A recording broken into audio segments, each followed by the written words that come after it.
beberapa perusahaan Turki aktif di bidang pertahanan melalui produk militer mutakhir mereka, terutama Baykar dan TAI yang memproduksi kendaraan udara tak berawak kelas dunia, dengan sumber lokal.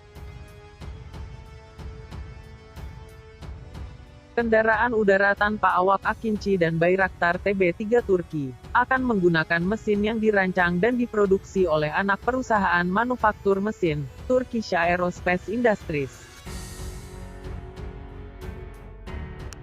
Selçuk Bayraktar, Chief Technology Officer Bayraktar, mengatakan pada hari Kamis, mesin baru, yang diproduksi oleh Tusas Engine Industries, memiliki angka kinerja tertinggi di kelasnya secara global. Bayraktar membagikan video tahap uji coba mesin dari bulan lalu. Ia menekankan bahwa itu bukan prototipe tetapi mesin produksi massal. Pada bulan Oktober lalu, Kanada mengumumkan bahwa mereka telah menangguhkan izin ekspor senjata ke Turki, atas tuduhan bahwa mereka menggunakan teknologi Kanada dalam konflik militer antara Armenia dan Azerbaijan di Nagorno-Karabakh.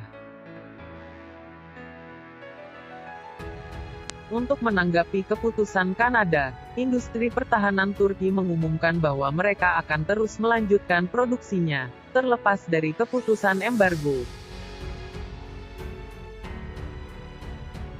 Sistem penargetan apertur umum kamera, yang akan dipasang pada UAV bersenjata itu, akan diproduksi massal.